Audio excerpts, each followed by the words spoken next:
This is the podcast for serious Muslims who love the Messenger of Allah sallallahu alaihi wasallam and want to discover the beautiful life model he left for us to follow. In today's class, we're going to discuss the following topics: the commandment from Allah subhanahu wa ta'ala to His Messenger sallallahu alaihi wasallam to begin spreading the message of Islam, the biographies of the 10 companions promised paradise radiallahu anhum, the conversion of Umar ibn Khattab radiallahu anhu, the difference between Mecca and Medina surahs, the first 3 years of revelation, and the difference between Sharia and Fiqh. So stay tuned for Serious Sirah episode 5. Bismillahir Rahmanir Rahim. Alhamdulillahi Rabbil Alameen wa salatu wa salamu ala Sayyidina Muhammad. Alright, and when we left off last week, we were talking about the beginning of the revelation to Prophet Muhammad sallallahu alaihi wasallam, and we spoke about his daughters, his children.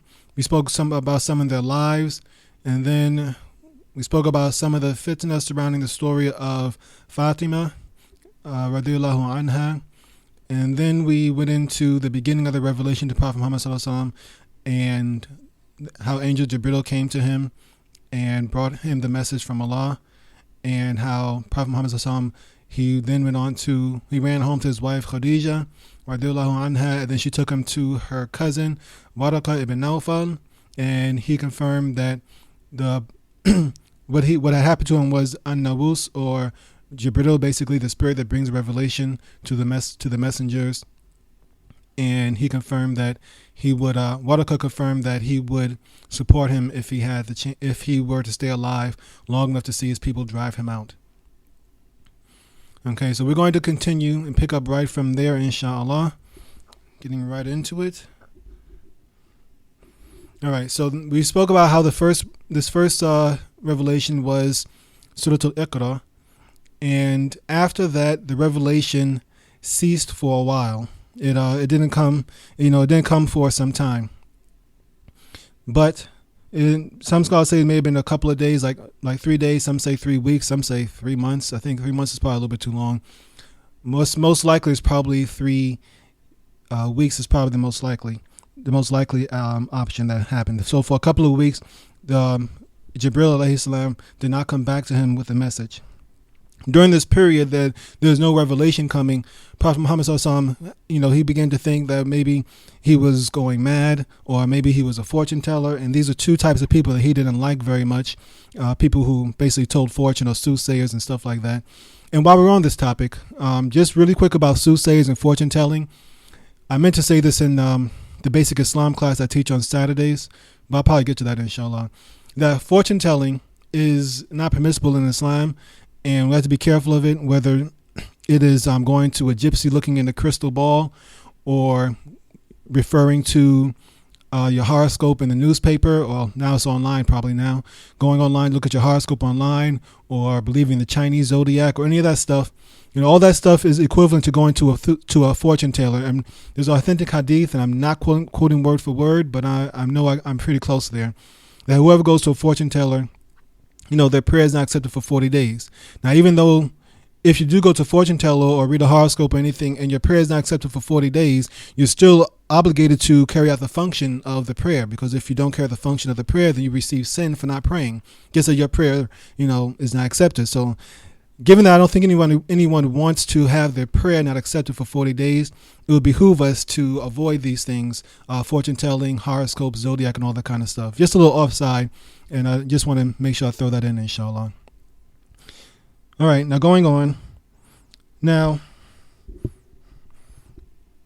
during this time, Prophet Muhammad was concerned that maybe he was going crazy, or maybe people might label him as a soothsayer or something like that, or a fortune teller, and he would talk to Waraka ibn Nawfal, his wife's cousin, about how he was feeling, and his Waraka confirmed to him, or counseled him, to be patient and not worry about it so much, that he is a prophet, and that the angel will come back to continue the message as Allah decrees. But then after a couple of weeks or days, as we mentioned, scholars aren't sure whether it was a few weeks or a few days, I can't say not sure. They disagree. That's the proper word. They disagree whether it was a few weeks or a few days or maybe even a few months. Eventually, the revelation did come again. And Jibril alayhi salam, Angel Jibril came to him with the next part of the revelation, which was to get up and spread the message to other people. Now, he brought us to him the beginning of Surah Al-Muddathir, which is the 74th Surah of the Quran. قال الله تعالى في كتابه بعد أعوذ بالله من الشيطان الرجيم بسم الله الرحمن الرحيم يا أيها المدثر قم فأنذر وربك فكبر وثيابك فطهر والرجز فاهجر ولا تمنن تستكثر ولربك فاصبر. These first 5 to 7 verses that came to him were advising him that it's now time for him to get up and begin to spread the message to others. So the translation of these verses, the interpretation of the English meaning is, in the name of Allah, most beneficent, most merciful, O you who's covered up, arise and warn. Kum means stand up. Like, it comes from the word iqama, it means stand up. Kum, stand up. It's a command to stand. Kum fa'angzir, stand up and warn. وَرَبَّكَ فَكَبِّرْ, in your Lord glorify. And وَرَبَّكَ فَكَبِّرْ, this verse is an interesting thing, and I heard this mentioned by Numan Ali Khan actually. This verse right here, وَرَبَّكَ فَكَبِّرْ, I forgot the English word for it, but basically, وَرَبَّكَ فَكَبِّرْ, it reads the same thing forwards and backwards. The letters as they are. You ever, I know you heard did this in grade school, a man, a plan, a canal, Panama. If you write that word out, flip it one way or the other, it means the same thing backwards and forwards. Several other words like that. I forgot what they're called. But if anybody remembers the English phrase for that, that's fine. But وَرَبَّكَ فَكَبِّرْ is like that also. It reads the same forwards and backwards. And yes, one of those grammatical, amazing grammatical things about the Quran. And Allah knows best. Continuing on, then Allah says, وَثِيَابَكَ فَطَهِّرْ, and your clothing purify your clothing. And this is both a literal meaning and a more figurative meaning that in order for, first of all, to worship Allah, of course, we must make sure our body is pure, as well as the clothes and the place that we're praying in. And also, for the Prophet Muhammad SAW, he had to, and all of us as well, we need to also purify our insides, which means trying to correct our behavior and our character to the best of our abilities. And avoid uncleanliness. And do not confer favor to acquire more, meaning don't do this. You're not doing this in order to receive some portion of this worldly life. This is your commission. This is your job. This is what Allah is ordering you to do. So you have to do this. And with your Lord be patient, and for your Lord be patient, meaning that as he begins to spread the message, things will come to test his patience. The disbelievers will try him. Shaitan will try to deter him. Things will come to deter Prophet Muhammad's confidence and his message. Palindrome, that's what it's called. Yeah, I was about to say pantomime, but I knew it wasn't pantomime. I knew it was something that began with a P. Alhamdulillah, jazakallah khairan. That basically that he has to be patient with the trials and struggles that will be coming on in the coming days and weeks, months, and years of the message. Okay, so after Surah Al-Muddathir came, the revelation after that brief pause, and some say that pause was to give the Prophet some relief from that first, from the burden of that first message of the first 5 verses from Surah Al-Iqra coming down on him. So some say that this was a time for him to have some rest and recuperate, and now that he's ready. The message started coming frequently after that, frequently and strongly, over and over and over again, as he began to spread the message more. But it's still in the beginning, Prophet Muhammad kept the message within his close friends and family. And now let's talk a little bit about the different types of revelation that came, well, the forms that the revelation came in. The revelation, meaning Jibril, basically came to him in different forms. He came to him sometimes as like a loud clanging sound, like a loud bell ringing, clanging sound in his head and in his ears. And that was like a warning that the message was coming. And then he would experience this loud clanging sound. And then after that, the message would be, transcribed in his heart and his mind. He also sometimes came to him in the form of an angel. There's a hadith where Rasulullah ﷺ came. He was walking outside, and he was out, outside the borders of Mecca, outside the city of Mecca, and he looked. It was after the first revelation of Surah Al-Iqra came, and even after Surah Al-Muddathir came, he looked in the sky and he saw Angel Jibril there, and everywhere he turned, Angel Jibril was still there. So that's another form of revelation. Then also he came in dreams. Remember we spoke about last time how the Prophet would have true dreams leading up to the revelation, but it didn't stop just because Surah Al-Iqra came to him. Even after he became the Prophet and the message came to him and he was delivering the message, he would still have dreams that were a form of revelation. Remember we mentioned that the Prophet's dreams is actual revelation. Our dreams may contain a little bit of truth in it, and Allah knows best, but the Prophet's dreams are all truth and is all revelation. So for us, we can't make fatwa from our dreams. So we have to be careful about that one. And we have to try to correct our behavior to try to weed out the falsehood and the trickery of the shaitan from our dreams and try to pinpoint the good. And that takes patience and knowledge and also a good character, and Allah knows best. Now with the and also another form that he came to him was as a man, and this is there's a famous hadith called Hadith of Jibril. Actually, it's related by Umar ibn al-Khattab. Happened many years after the beginning of the revelation, but it's still an example where the Prophet was sitting in with his companions around him. This was during the time of Mecca, before they made the hijrah to Medina, and a man came in whose hair was exceedingly black, and his clothes were exceedingly white. He went on to ask Prophet Muhammad several questions. He asked him about the signs of the last day. He asked him about what is Islam, and what is Iman, and what is Ihsan. And the Prophet Muhammad explained to him the signs of the last day, the actual timing of the last day was the one thing that he didn't know. And he confirmed to him that the one who asked knows no more than the one who was asked, or the one who's asked no more than the one who was asked. And then the man left, and then Prophet Muhammad said someone out to go find the man. When they went outside, though, the man was gone. And he said that was Jibril who came to teach your religion. So this is proof that Angel Jibril did come to him with revelation, sometimes in the form of a man. And we also understand that everything the Prophet says is revelation, just not all of it qualifies as Quranic revelation. But anything he says that he orders us to do is considered revelation from Allah. He doesn't speak of his own mind. Things dealing with the religion. Now, things that are not dealing with the religion, he may have been wrong with that, or may not have been wrong. But anything dealing with the religion, dealing with Islam, it is revelation from Allah. So when the angel comes to him and asks him about what is Islam and what is faith and what is ihsan, what is righteousness, these are all things that have to do with the religion. So obviously, this is revelation. Okay, so going on from there.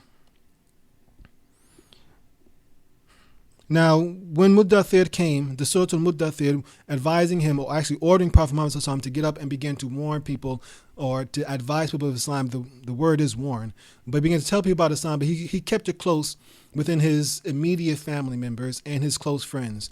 So the first people, we mentioned some of them already who became Muslim. We mentioned how the first person, of course, was Khadija, his wife, radiallahu anha. And then the first two people after that were the two young men who lived, well, they're boys actually, the two boys who lived in his household, Ali ibn Abi Talib and Zayd ibn Haritha, radiallahu anhum. They both accepted Islam. And then the next person the first adult male to accept Islam was his best friend, Abu Bakr. Now, we're going to go over the companions in just a second, but just want to go through this beginning. Then we're going to talk about some of the early companions who accepted Islam. Abu Bakr was the first person to accept, the first adult male to accept Islam, and he spread the message he was one of the main proponents of Islam in the beginning. Abu Bakr was fairly wealthy. He was well respected. He was a historian. And so not in the beginning, but later on, when the persecution against the Muslims came, he was protected because he was protected to a certain extent. He still received some persecution. He was still persecuted also, but he received much less persecution than, say, for instance, Bilal ibn Rabah, who was a slave, and Sumayya and others who were of the lower levels of lower classes of society in Mecca.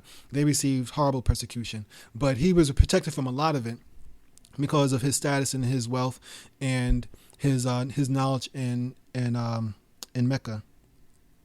As I mentioned, these first 3 years, the message was kept within a small group of people.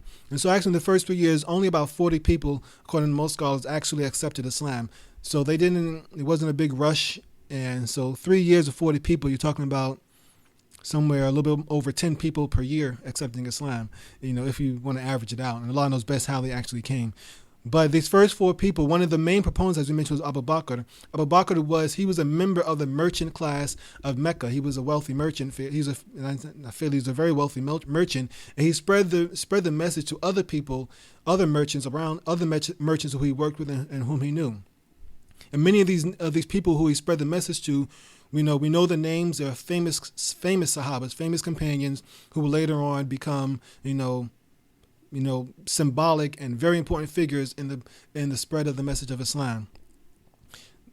Some of them include Uthman ibn Affan, whom we spoke of last time, who was a son-in-law of Prophet Muhammad sallallahu alaihi wasallam. Also, Abdurrahman ibn Auf, Sa'ad ibn Abi Waqqas, Talha ibn Awam, Zubair ibn Alham, Talha ibn Ubaidullah, and then Sa'ad ibn Abi Waqqas said those. Okay, so those were the merchants, but there are other people whom we spread it to beyond that. Some more of the first early companions were also included Bilal ibn Rabah. He was a slave, and most people are familiar with the story of his torture and everything. But he was Muslim long before they actually found out and began to persecute him. So he was still one of the first people to become Muslim.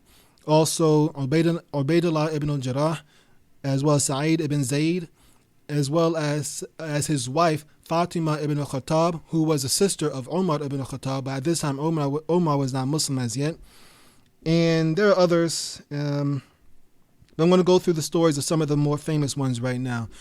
Abu Bakr was roughly the same age as Prophet Muhammad sallallahu alaihi wasallam. He was the father of the Prophet's future wife, Aisha radiallahu anha. Abu Bakr, I believe, is about 2 years younger than the Messenger of Allah, and maybe 2 years older. I believe it's 2 years younger. But in any case, Abu Bakr was his closest friend and his closest companion, and he was with him from the beginning, basically, after, of course, Khadija and Ali and Zayd. Abu Bakr was with him from the beginning all the way through to the end. And he was the first Khalifa or ruler of the Muslim world after Prophet Muhammad sallallahu alaihi wasallam. And his importance to the Muslim world and to the Islam in general cannot be overstated. After Prophet Muhammad sallallahu alaihi wasallam, he is probably the most important individual as far as figures of Islam. It will have to be Abu Bakr. Where now for Abu Bakr, after Abu Bakr became Khalifa, many different parts of the Muslim world rose up against, basically revolted against the Muslims. They committed ridda. They turned against Abu Bakr and refused to accept his leadership, or just turned against him completely and threatened to invade Medina. And Abu Bakr, with the help of Allah, was able to put down this revolution and solidify control of the Muslim world. But even before that, he was constantly spending his money in the service of Islam. He spent his money to free many of the slaves who had accepted Islam and were being persecuted. Bilal is the most famous of them, but he was not the only one. The other people whom Abu Bakr freed or purchased, he purchased their freedom, bought them, and then set them free after that. And during in the Medina period, he was foremost in most of the battles, including the Battle of Badr, Battle of Uhud. Abu Bakr, once again, his name will be repeated over and over and over again as we go through this class. There's no way to overstate his importance. And like I said, after Prophet Muhammad sallallahu alaihi wasallam, he's probably the most important figure in the history of Islam. Then we spoke about Uthman, Sa'ad ibn Abi Waqqas. He was one of the first companions, part of that merchant class. Talha and Zubair, they were two good friends, and Abdurrahman ibn Auf, Talha, Zubair, Sa'ad ibn Abi Waqqas. These 4 men were all part of the merchant class, but all of them were in their 20s, or maybe had not even reached their 20s as yet. They were very, very young men. So if Abu Bakr and Prophet Muhammad were in their 40s, these young men were roughly 20 years younger than them. He's giving an idea about the age, inshallah, so give you a better perspective of it. So they were not even, they were not fully adult men as yet. They were adults, from the Islamic point of view, but they had not reached, their 40s or so. And they were young men who accepted Islam almost immediately after Abu Bakr brought it to them. Abu Ubaidullah ibn Jarrah, he was also one of the early companions. His father was actually a monotheist. His father was actually a monotheist who, let me make sure I got my history right. Yeah, his father was actually a monotheist, and let me go back. I think I was actually Sa'id ibn Zayd. His father was a monotheist. Sa'id ibn Zayd was once again one of the first companions, and he was married to Fatima ibn Khattab, who was the sister of Umar ibn Khattab. But Ubaidullah ibn Jarrah, he was one of the 10 people promised paradise, along with most of the other people who we mentioned already. And during the Battle of Uhud, he was the one who used his teeth to pull out the chain links that had been smashed into the Prophet's face. So he pulled them out of his face with his teeth. So we mentioned most of the what's it called, Ashra Bashara, the 10 promised paradise. We can go through them now, and we'll go through them in order of importance or prominence. Now, Abu Bakr, Omar, who hasn't been mentioned yet, but he was one of them, Uthman, Ali bin Abi Talib, Talha, Zubair, Abdurrahman ibn Auf, Sa'ad ibn Abi Waqqas, Abu Ubaidullah ibn al-Jarrah, and Sa'id ibn Zayd. These are 10 people who were promised paradise in a famous hadith by Ibn Tirmidhi, by Ibn Tirmidhi's book of the Sunnah. And the hadith has been rated as Sahih, so it seems to be from what I know, seems to be an authentic hadith. So it's good to know these 10 men's lives. It's also good to know that they weren't the only people who were promised paradise. There are other companions who were also promised paradise. Bilal, for instance, he was also promised paradise. He just wasn't mentioned in this hadith. But there are several hadith from Prophet Muhammad indicating that Bilal ibn Rabah would be one of those who will enter paradise. And Allah knows best. All right, so now we've covered most of the early companions. And we also... we covered most of the early companions, and we can go through their lives to a certain extent. Just a little bit about their characteristics. Abdurrahman ibn Auf was very wealthy. He was a very astute businessman, one of those people who Allah blessed with being able to always find a way to earn wealth. And his story will come up later on. One of the most important things about him, he was the one who judged the election of Uthman to the Caliphate after the death of Umar bin Khattab. He was the one who judged that election. Also, Abdurrahman ibn Auf, he contributed a whole lot of money to the cause of Islam. He has a famous story when the Muslims first migrated to Medina. The Prophet Muhammad paired off all of the immigrants from Mecca with one of the Ansars from Medina. He paired them off like in the form of brotherhood. There's a famous hadith where the Ansar who was paired with Abdurrahman ibn Auf, when they came to his house, the Ansar said, "You can take half my wealth. I have 2 wives. Pick whichever one you want the most. I'll divorce that one, and you can marry her." And he, basically would want to give him everything. But Abdurrahman ibn Auf said, "May Allah bless you and your family. Keep what you want. Just show me the marketplace." And then he did that. Within a few weeks, he had generated enough money to pay for the dowry or the mahr to marry a woman, and he was able to get married. So Abdurrahman ibn Auf was just a very astute businessman, and showing that that wealth is not necessarily haram in Islam. It's like all blessings from Allah is how you use it. And if your life is about attaining wealth, and obviously that's haram, that's wrong. But just attaining and wanting to have wealth to use in the service of Allah, that's not necessarily a bad thing.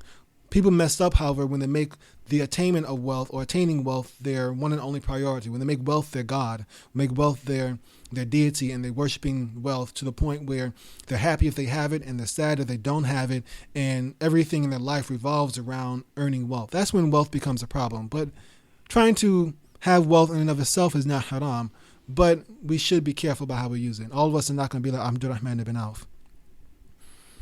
Zubair and Talha, as I mentioned, were 2 close friends, and they were both warriors. They fought in pretty much all the major battles. I'm trying to think of anyone that they may have missed, but they were very, very close friends, and they're mostly known, and I say mostly known, but they both died in the Battle of the Camel, which happened after the death of Prophet Muhammad ﷺ, which was a battle between Ali on one side and Talha, Zubair, and Aisha on the other side. And one of the not so great moments in Islamic history, but they died in that battle, and they died at the same time, actually. So people say they died at the same time or very close in proximity to each other. And Allah knows best. Abu Ubaidullah ibn al-Jarrah, he lived to be about 70, 80 years old. He was also one of the commanders of the Muslim army after, the death of Prophet Muhammad ﷺ and the Islamic empire began to spread. He was one of the major commanders. He conquered many other people, basically. He conquered many other towns and won many battles for the Muslims. Eventually, however, he was in Syria. As the Muslims had conquered, he was in Syria, and a plague came, and it was during the Caliphate of Umar ibn al-Khattab, and the plague came, and based on hadith from Prophet Muhammad ﷺ saying that when you are in a city with a plague, or if you hear of a city that has a plague in it, do not enter it, and if you are in it, do not leave it. Basically, if you're outside of it, do not enter it. When you're in it, do not leave it. And so he stayed within there. He wound up dying from the plague, and he was somewhere close to 80 years old when he died. Bilal, we know his story fairly well. Bilal was a slave from Abyssinia, which was Ethiopia, which we now know of as Ethiopia. His master name was Umayyah ibn Khalaf, I think. Umayyah ibn Khalaf, something like that. And he kept his Islam secret for a while, but eventually the word got out. And by the time the word got out, that time the Meccans, the Quraysh, were persecuting the Muslims, and he was persecuted horribly, almost as bad. One of the worst of all to be persecuted. He was set out in the desert.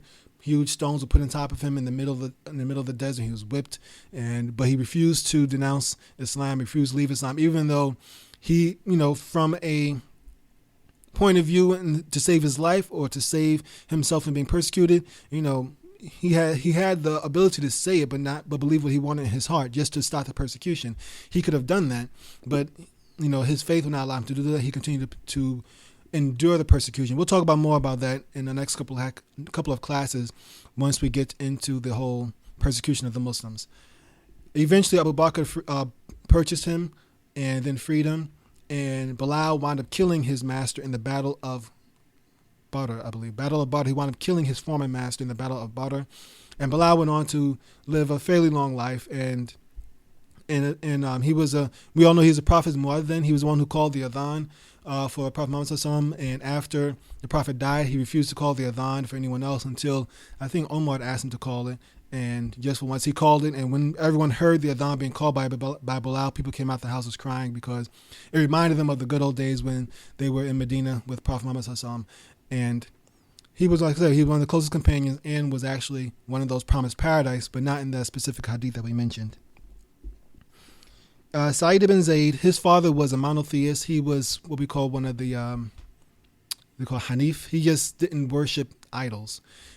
And he eventually, Sa'id ibn Zayd was also raised in that same culture of basically being monotheistic, not being a polytheist. So when Islam came around, he naturally gravitated towards that because, he was already halfway on the truth. He just didn't have a prophet to guide him. But now when Prophet Muhammad ﷺ came with pure tawheed and guidance, he moved on and became a Muslim immediately once the message came to him. And he was married to Omar's sister, Fatima.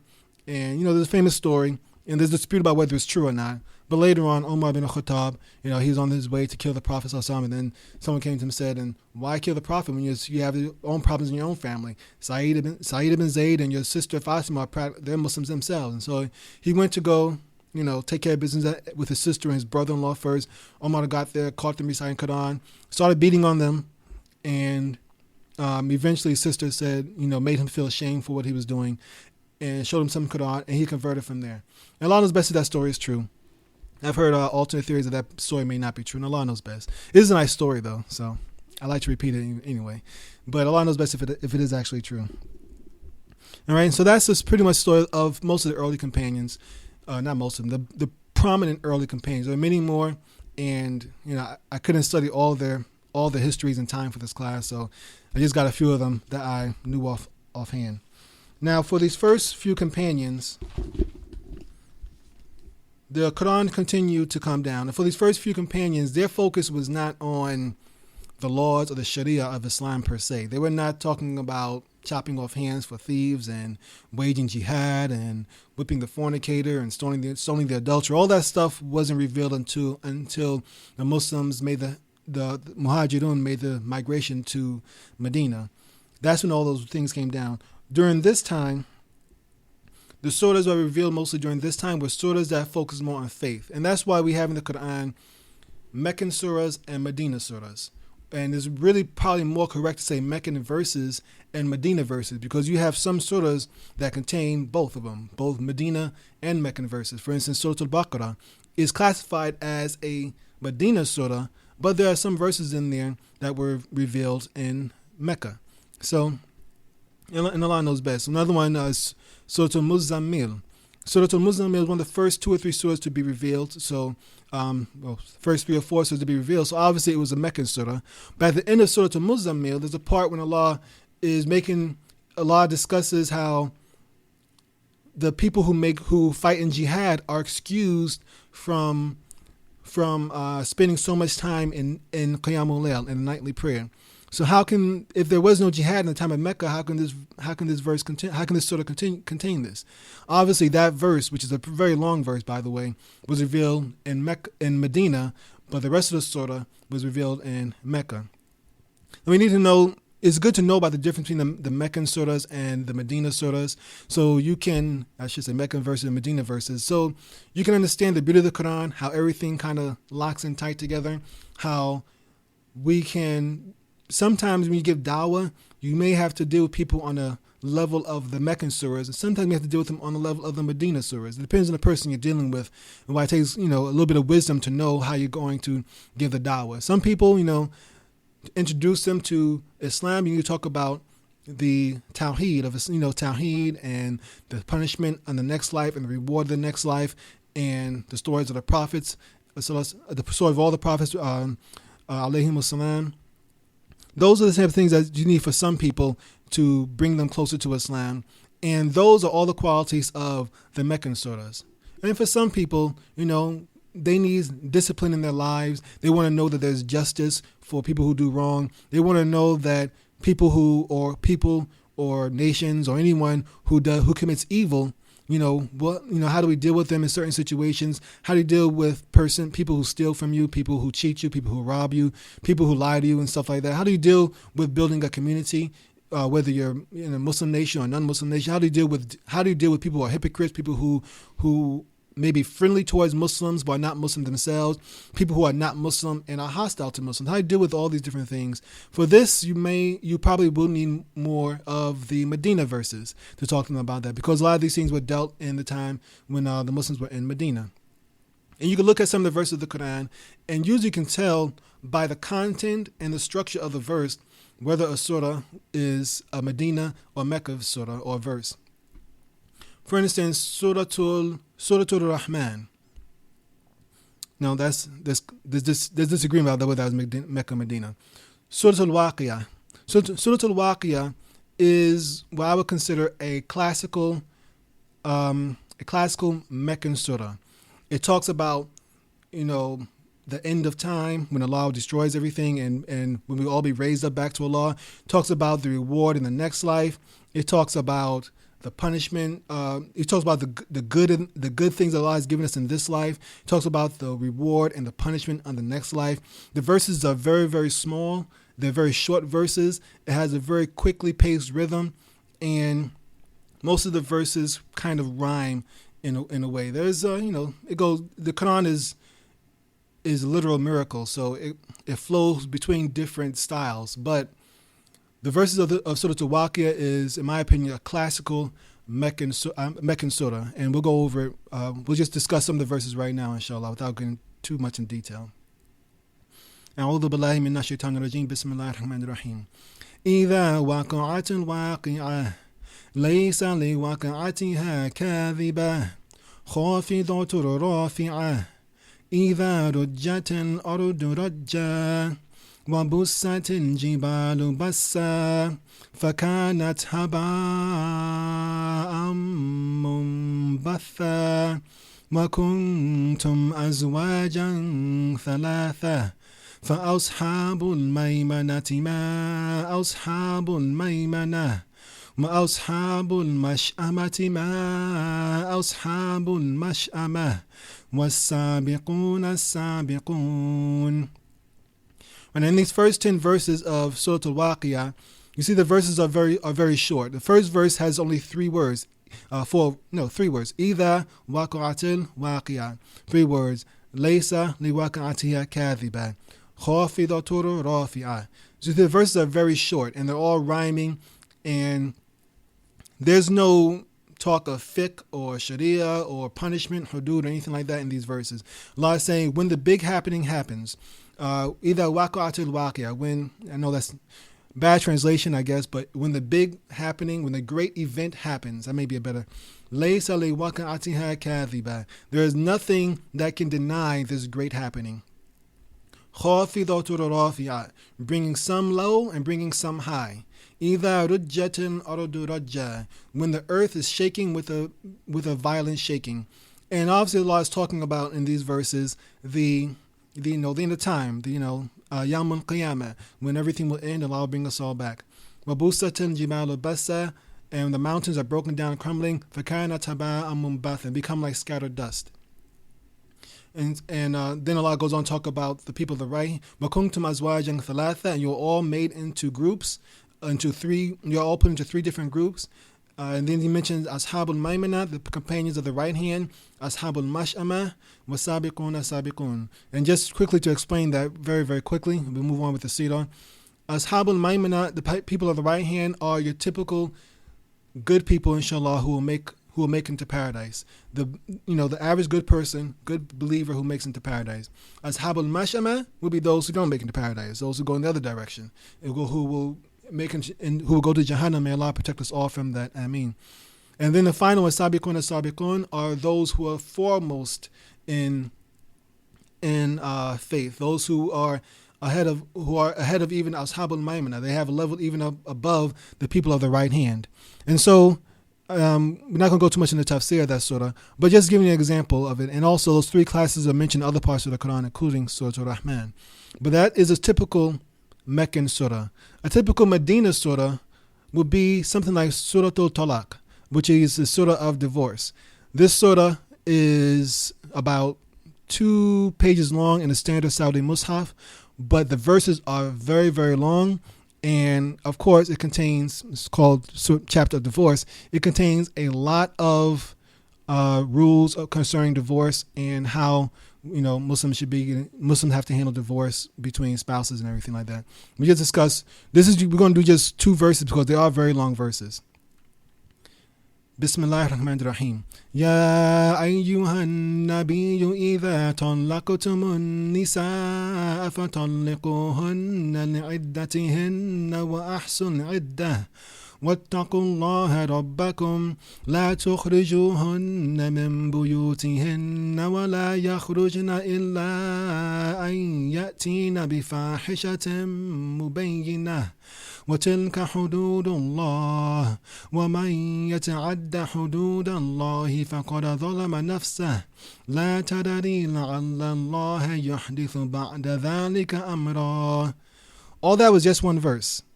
So you can see how the verses that came while Prophet Muhammad was in Medina were much longer. And one last thing, but this surah, by the way, is giving this verse, and I'm not going to go into the second verse like I wanted to. This one is long enough. It's basically, O Prophet, when you Muslims divorce women, divorce them for the iddah, for their waiting period, and keep count of the waiting period, and fear Allah your Lord. Do not turn them out of their houses, nor should they leave unless they are committing a clear immorality.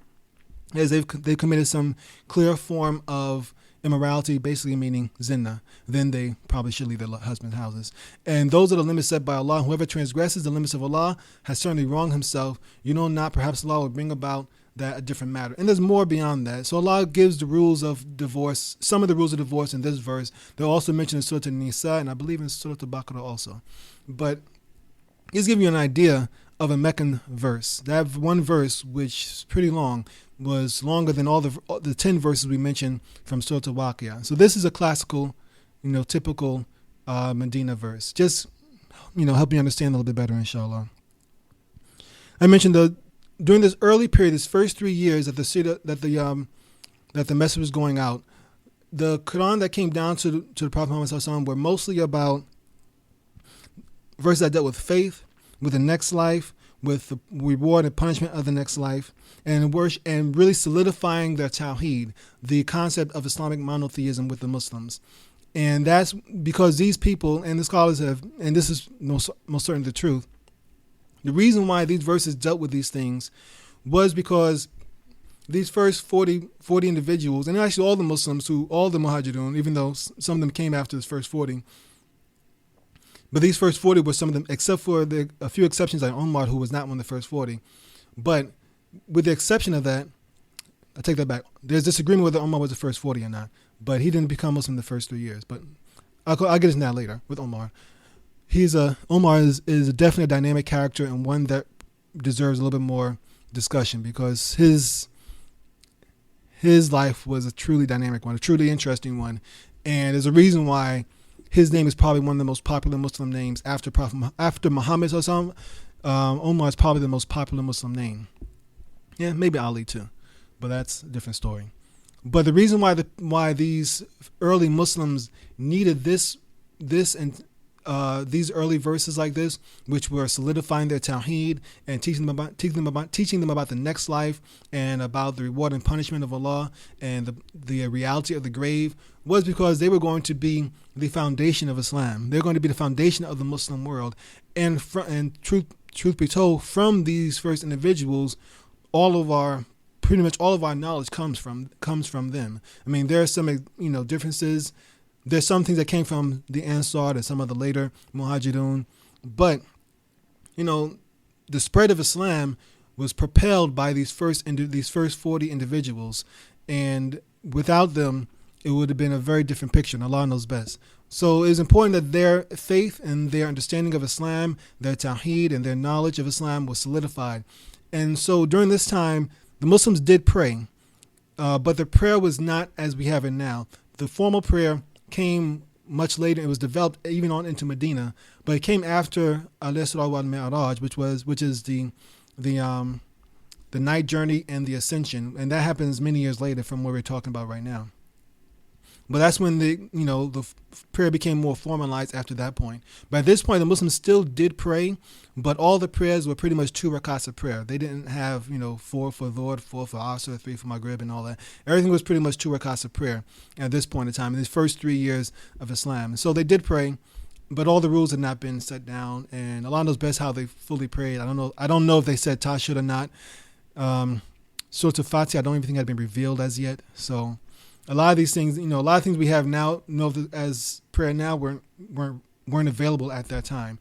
So, but they did pray as far as ruku and bowing. They did do all those sort of things, but it became more formalized much later on.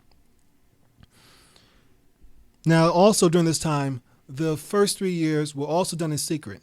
There wasn't much there wasn't much spreading of Islam outside those who were willing to get it. And even despite the fact that they try to keep things secret, word eventually leaked out. This is, people will talk, and word eventually leaked out that Muhammad got some new religion going on and he got followers. But in the beginning, these first 3 years, the leaders of the Quraysh, the Meccan tribal leaders and the chiefs of the Quraysh, they didn't really worry about it that much. They weren't concerned about they weren't concerned about people becoming Muslim. I mean, a few people were persecuted, but for the most part, it wasn't really a big deal to them. They thought that, the whole lot of people came through Mecca preaching things, and, the whole lot of philosophers, a whole lot of religious men that came through, and they thought Muhammad just one more religious guy who has a message he wants to tell. That's all. And so they didn't really concern themselves about it at that point in time, and there wasn't much persecution against the Muslims. It wasn't until the message became public and people began to see the potential for Islam that things began to change. And we'll get into more of that next week, inshallah. After these first 3 years, however, it became time for Prophet Muhammad SAW to spread the message even further beyond just this initial group. And Allah ordered him to take Islam beyond just this first initial group, and then to his Allah should basically told him to spread out beyond this initial group. And Prophet Muhammad SAW took his first steps of doing this and spreading it to his extended family. That means the tribes of the clans of Hashim, his own clan, and Abdul Muttalib, which was like a brother clan to his clan. So he began to first spread the message to the people within that clan. And for the vast majority of them, most of them, refused to accept. The vast majority of them. Abu Lahab, as you know, was one of his uncles, part of the Hashim clan, was very strongly against him. But even Abu Lahab was not yet really, being evil to him yet. He's just called his nephew crazy, say he's a fool, and pretty much ignored him. But for the most part, no one within his family accepted the message of Islam, except for, the close members where he mentioned of his wife, his daughters, and the two boys living in his house. Eventually, though, once the message had been on beyond that, though, his clan did protect him once people began to really ramp up their persecution. But in the beginning, it wasn't really a big deal, and his clan said, okay, Muhammad got a nice message here. Let's just go on about our business. And nobody really paid him much attention. It wasn't until he made a public proclamation on the mountain, we all know the story, he went to make a public proclamation of Islam. And during this time, whenever one of the chiefs of Mecca had to make like a big announcement to everybody in Mecca, they'll go to this mountain and start calling out all the tribes by name. Oh, Bani Makhzum, oh, Bani Hashim, Bani Abdul Muttalib, oh, Bani Ta'i. They'll call out all the names of different clans, and the people will come, and then they'll make their announcement. And so, Prophet Muhammad SAW, in order to spread the message to as many people as possible, he also went to this mountain and began to call out all the names of different tribes. And, they came together around him. And then he asked them the famous question, if I were to tell you that an army is coming behind this mountain, would you believe me? And they said, of course he would, because you're Al-Amin, you're the truthful. We know you, we trust you. You've never known you tell a lie. And then he said, well, I'm telling you the truth now that I'm a messenger of Allah, and I'm warning you of a punishment from Allah if you do not worship Allah alone and leave the idols.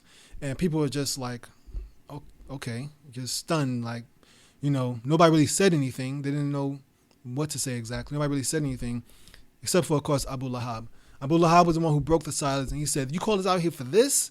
This is what you called us out here for? May Allah, and he said, may Allah, he said, curse your hands, or something. He said, like, he cursed Prophet Muhammad, said, curse your hands, or may you be destroyed. And after that came the Surah of Surah Lahab.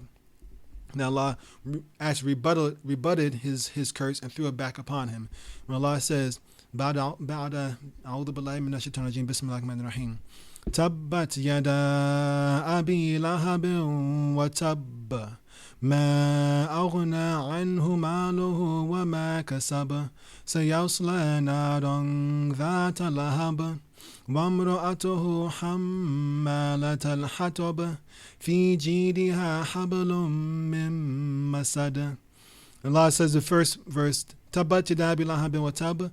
Cursed are the hands of Abu Lahab, and may he be cursed also, and curse him also. Tabbat yada, curse the hands, Abi Lahab, wa tabba, and curse him also.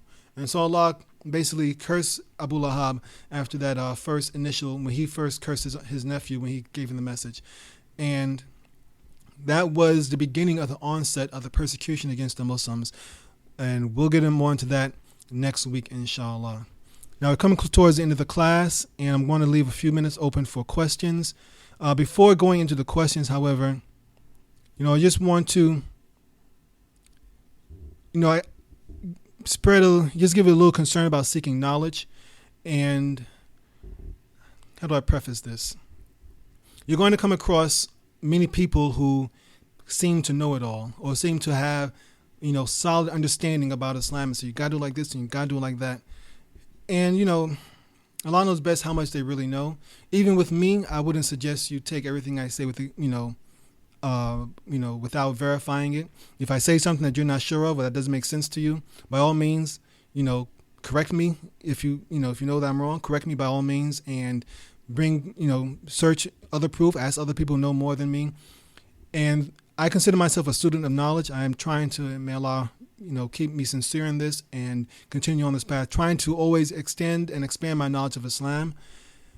What I've noticed, however, there are a lot of Muslims who don't seem to want to expand their Islam, yet they want to give fatwas, or they want to talk about Islam as if they got it all down pat. Like, I understand this. It's just so easy. And that's a very dangerous mentality and mindset to have. For instance, just this weekend, a friend of mine who, may Allah reward him and may Allah have mercy on him and forgive him. He's not very knowledgeable. I mean, I'm not very knowledgeable either, but he has not yet learned to read Arabic. Okay. That's his level of knowledge to the point where he cannot yet read Arabic.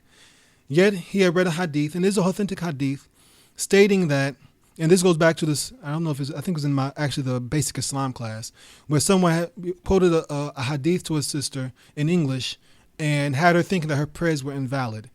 And this echoes again now in this past weekend when this brother, once again, may Allah have mercy on him and forgive him, he knew another Muslim who owned a dog, but the Muslim also owned a business, a junkyard. And he told the brother, based on a hadith, which is an authentic hadith, that says that only reason a Muslim is allowed to have a dog is for hunting, for protecting a farm, and for herding sheep. And so he took this hadith literal, saying that he should not have this dog to protect his property, his junkyard. And the only reason, and if he does want to have it, what he needs to do is teach his dog how to hunt, and then he can have it. First of all, that is trying to create a loophole in the Sharia, which is very, very, very dangerous. Allah talks about how the Bani Israel, when they were commanded not to fish on Saturdays, they found a loophole also. They cast a net on Friday and would come back on Sunday, and they would pull fish out. So we're not fishing on Saturday. So technically we're obeying the law. And Allah was angry with them a lot with that. He punished them for that. Islam is not, court law. It is not, U.S. code or British common law, anything like that. You don't look for loopholes and stuff like that. That's a very to see people trying to find loopholes in Islam is bewildering. Like, Allah doesn't know what you're trying to do. Allah doesn't know your heart, and Allah can't. That you're going to outsmart Allah by trying to find a loophole in Islam. That's crazy talk to me. And these people who appear to be sincere in many ways, but crazy that you're going to try to find a loophole. Furthermore, you're trying to find a loophole for which no loophole is needed, because understanding that fiqh there's a difference between the purpose of Islamic law, that is fiqh, and what we know as secular law, U.S. law, British law, whatever law you want to go by. There's a difference in the purpose behind them. When it comes to, since most of us are in the United States, and I'm more familiar with American law, U.S. law is about upholding the rule of law. Therefore, if a law is unjust, if it is according to the rule of law, it's the law, and there's not much you can do about it. So it doesn't matter whether the law is just or not, which is why at one point in time, something that was unjust, such as segregation or slavery, or I have now even, marriage between people of the same gender, these things, it doesn't either, if it's according to the rule of law, it's allowed, and that's all that matters. Justice doesn't matter. But fiqh is not so much, and especially the Sharia more specifically, is not so much about upholding the word of the law. It is about justice. Allah's law, the law of Islam, is about justice, which is why an absolute written law such as the prohibition of eating pork, it can be overruled if out of necessity a person has to eat pork. This is where Islam, justice is more important than the actual wording of the law. And that's why you have Sharia and then you have fiqh. And a quick understanding of the difference between them. Sharia is the written law that we find contained in the Quran and the Hadith. This is revealed law, sacred law, set in stone, cannot change. The Quran says pork is haram. Quran says alcohol is haram. It says So many things are haram or permissible that they have to do, we can't do. It's there, it's written in stone, we cannot change it. Fiqh, however, is taking these laws that are in Sharia and applying it to our current life. So things are going to come up in life. Our life is much different now than what it was in time of Prophet Muhammad SAW. And everything that exists, now certainly did not exist back then. The Sharia gives us broad guidelines of how to handle things, of how to make laws. But you have to use fiqh to derive at different laws for our current situation, whatever society or culture we live in. Going back to the dog example, the brother talking about the dog, I asked him, well, what about somebody who's blind, who needs a seeing eye dog? Are you telling me that they can't have a dog? Does that really make much sense? And all you can say, well, that's what Hadith says. And that's an example of wrong, of applying the Quran, applying the Hadith based on English translation, which is really foolish. But then even beyond that, try to make fatwa based on not having enough knowledge. And also I received, I know people who have become Quraniyun, as they say, or only want to live Islam according to the Quran and want to just discard the Hadith, and they tend to look down on those Muslims who use the Hadith. And this is once again people who don't have that much knowledge, but based on what little understanding that they do have, they have decided that the Hadith are unreliable, and they held the same position as the Bible or the books of the people of the scriptures of the people of the book, that has the same reliability. And so they focus on just the Quran, and they want to live their life just according to the Quran and nothing else. And this is once again a danger, because it's not like the people who are doing this are exceptionally knowledgeable people. There's the people who don't have much knowledge, don't speak Arabic fluently, and yes, they're making these broad sweeping judgments about Islamic knowledge and Islamic culture. And I hate to use Islamic culture, it seems so weird, but Islamic knowledge and Islamic life in general and the life of Muslims means broad sweeping judgments, and that is wrong. I mean, to say that you're going to come in and just change over 1,400 years of Islamic studies and Islamic scholarship, and suddenly you have it, whereas all these scholars who passed all the centuries beyond you before that had it, is condescending and arrogant. And most certainly, when there's arrogance and condescension, almost certainly you can bet that the shaitan is in there somewhere. People don't get to that level of condescension and arrogance unless the shaitan is whispering to them and guiding them somewhere. So we have to be careful about that. Now, with that being said, we have to be careful. You hear about blind following. To a certain extent, we all have to be blind followers until we get to the point where we don't have to. Now, I say blind followers, take it with a grain of salt. Take it with an asterisk behind it. Okay, if you are at the point where you can, verify certain things on your own, by all means do so. But for the average Muslim, 1.5 billion Muslims, 1.4.999 of them are going to have to follow some sheikh or scholar, because most of us do not have the knowledge to come up with these things on our own. So if we want to know a fatwa about something, we have something comes up in our life, can I do this, can I do that, this premise, we're going to have to ask somebody who knows more than us, and we're going to have to take what they say, because we won't have the knowledge to do anything better. So to a certain extent, the average Muslim will have to do taqleed, which is following someone who has more knowledge of them, and doing it without too much questioning. But the point comes that if you are going to be one of those people who want to learn more about Islam and who want to go further in your studies and want to become more than just the average Muslim, just run-of-the-mill Muslim, then you really shouldn't be doing taqleed anymore. In the beginning, maybe you may have to do it, but as you go along, though, you're going to have to eventually start verifying these things on your own. And that's where scholars who do taqleed also, people who learn Islam, they still continue to blind follow people who, because this is the way my teacher taught me, this is the school of thought I follow, this is this and that. And these are people who have the knowledge to verify if this stuff is true, but they still insist on following, one specific school of thought or one specific sheikh or whatever, even though they either refuse to do research to find out the truth, or, they just decide it's not necessary to do so. Now, that kind of blind following is when people lead astray. People can be led astray because now they're following more culture than anything else. But for most of us, at the beginning levels of Islam, we're going to have to blind follow in the beginning. If I'm teaching a basic Islam class, people are going to have to accept the fact that 5 prayers a day. You can, I could bring you the hadith about it, yes, but I'm not going to bring the hadith on every single recommendation of Islam. It's just too many things. I can't tell you the hadith about, every single rule of fiqh there is. It's just too much to it. But at some point, people, at the beginning, we're going to have to blind follow and just accept it. But after a while, though, and you'll know when you get to that level, because you say, well, let me check it out for myself, and you go and do the research on your own. You'll know when you're at that point where you can go ahead and do your own research or check something out on your own, inshallah, because you'll be able to do it. That's what you want to get to, inshallah.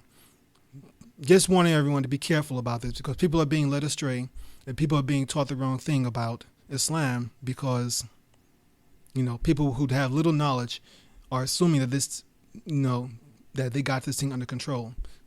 And that's my rant for the day. Any questions about the Surah class or anything else, inshallah, before we close out? Okay. All right. It appears that is it. So next week, inshallah. Actually, next week I will not be available. I don't want to say where I work because this goes on YouTube. But, I work during the daytime next week, but this will be the last time I work during the day up until September. So next week I probably won't make it, inshallah. But inshallah, after that, I'll be available every Wednesday, inshallah, up until September. And my voice is running out. Yeah, we'll be here Saturday. I don't anticipate anything happening on Saturday. Yeah, I'll be here Saturday, inshallah. All right. If there's nothing else, then we'll close out here. Subhanaka Allahumma wa bihamdika nashhadu an la ilaha illa anta nastaghfiruka wa natubu ilaik. Assalamu alaikum wa rahmatullahi wa barakatuh.